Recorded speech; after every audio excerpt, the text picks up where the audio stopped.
अस्सलाम वालेकुम दोस्तों, मेरी गल अज सुन के जाया जे। इन्हां बैलां ਦੀਆਂ ਅੱਖਾਂ ਦੇ ਵਿੱਚ ਮਿਰਚਾਂ ਪਾਈਆਂ ਜਾ ਰਹੀਆਂ ਨੇ। ਅੱਜ ਜ਼ਰਾ ਇਹ ਮੰਜ਼ਰ ਗੌਰ ਨਾਲ ਵੇਖੋ ਤੇ ਆਪਣੇ ਦਿਲ ਤੇ ਹੱਥ ਰੱਖ ਕੇ ਸੋਚੋ ਕਿ ਇਹ ਖੇਲ ਹੈ, ਕਿ ਇਹ ਮੁਕਾਬਲਾ ਹੈ ਜਾਂ ਫਿਰ ਇੱਕ ਬੇਜ਼ਬਾਨ ਮਖਲੂਕ ਤੇ ਹੋਣ ਵਾਲਾ ਖੁੱਲਾ ਜ਼ੁਲਮ ਹੈ।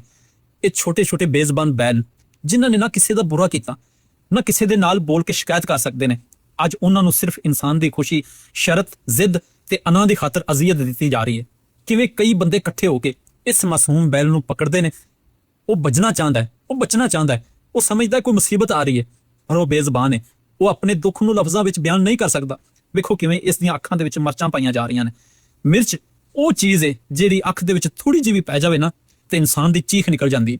ਜ਼ਰਾ ਸੋਚੋ, ਜਦੋਂ ਮੁੱਠੀਆਂ ਭਰ-ਭਰ ਕੇ ਇਸ ਬੇਜ਼ਬਾਨ ਦੀ ਨਾਜ਼ੁਕ ਅੱਖਾਂ ਦੇ ਵਿੱਚ ਠੋਸੀਆਂ ਜਾ ਰਹੀਆਂ ਨੇ ਤੇ ਉਹ ਕਿੰਨੀ ਅਜ਼ੀਅਤ ਸਹਿੰਦਾ ਹੋਵੇਗਾ।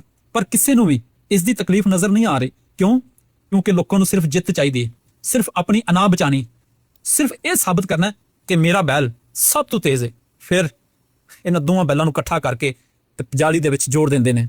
ਦੋਵੇਂ ਤੜਫ ਰਹੇ ਨੇ, ਕੰਬ ਰਹੇ ਨੇ, ਡਰ ਦੇ ਮਾਰੇ ਬੇਚੈਨ ਨੇ। ਤੇ ਜਦੋਂ ਇਹਨਾਂ ਦੋਵਾਂ ਨੂੰ ਛੱਡ ਕੇ ਲੋਕ ਬਾਹਰ ਨਿਕਲ ਜਾਂਦੇ ਨੇ, ਸ਼ੋਰ ਸ਼ੁਰੂ ਹੋ ਜਾਂਦਾ ਹੈ, ਢੋਲ ਵੱਜਦੇ ਨੇ, ਚੀਖਾਂ ਮਾਰੀਆਂ ਜਾ ਰਹੀਆਂ ਨੇ, ਇਹਨਾਂ ਨੂੰ ਡਰਾਇਆ ਜਾਂਦਾ ਹੈ। ਤੇ ਇਹ ਬੇਜ਼ਬਾਨ ਜਾਨਵਰ ਆਪਣੀ ਖੁਸ਼ੀ ਨਾਲ ਨਹੀਂ, ਆਪਣੀ ਮਰਜ਼ੀ ਨਾਲ ਨਹੀਂ, ਬਲਕਿ ਦਰਦ, ਖੌਫ ਤੇ ਜਲਨ ਤੋਂ ਬਚਣ ਲਈ ਦੌੜਦੇ ਨੇ। ਜਿਹੜੇ ਲੋਕ ਸਮਝਦੇ ਨੇ ਕਿ ਇਹ ਬੈਲ ਮੁਕਾਬਲਾ ਜਿੱਤਣ ਲਈ ਭੱਜ ਰਿਹਾ, ਉਹ ਗਲਤ ਨੇ। ਇਹ ਦੌੜ ਨਹੀਂ ਰਿਹਾ, ਇਹ ਦਰਦ ਤੋਂ ਭੱਜ ਰਿਹਾ। ਹਰ ਚੱਕਰ ਦੇ ਨਾਲ ਇਸ ਦੀਆਂ ਅੱਖਾਂ ਦੀ ਜਲਨ ਹੋਰ ਵੱਧ ਰਹੀ, ਹਰ ਸ਼ੋਰ ਦੇ ਨਾਲ ਇਸ ਦਾ ਖੌਫ ਹੋਰ ਵੱਧ ਰਿਹਾ ਤੇ ਲੋਕ ਤਾਲੀਆਂ ਵਜਾ ਕੇ ਖੁਸ਼ ਹੁੰਦੇ ਨੇ। ਪਰ ਸ਼ਾਇਦ ਉਹ ਇਹ ਭੁੱਲ ਗਏ ਨੇ ਕਿ ਇਹ ਵੀ ਅੱਲਾ ਦੀ ਮਖਲੂਕ ਹੈ, ਇਹ ਵੀ ਦਰਦ ਮਹਿਸੂਸ ਕਰਦੇ ਨੇ, ਇਹ ਵੀ ਤਕਲੀਫ ਵਿੱਚ ਸਿਸਕਦੇ ਨੇ।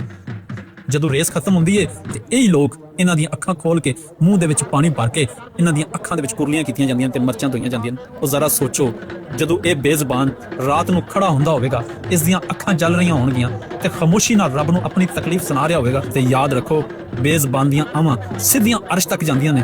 ਲੋਕਾਂ ਤੱਕ ਸੱਚ ਪਹੁੰਚਾਓ ਤਾਂ ਜੇ ਕੋਈ ਹੋਰ ਮਾਸੂਮ ਬੈਲ ਇਨਸਾਨ ਦੀ ਝੂਠੀ ਖੁਸ਼ੀ ਲਈ ਇਹ ਅੱਗ ਆਪਣੀਆਂ ਅੱਖਾਂ ਵਿੱਚ ਨਾ ਸਹੇ। ਯਾਦ ਰੱਖੋ, ਰਹਿਮ ਕਰਨ ਵਾਲਾ ਅੱਲਾ ਨੂੰ ਪਸੰਦ ਹੈ ਤੇ ਜ਼ੁਲਮ ਕਰਨ ਵਾਲਾ ਅੱਲਾ ਨੂੰ ਹਰਗਿਜ਼ ਪਸੰਦ ਨਹੀਂ।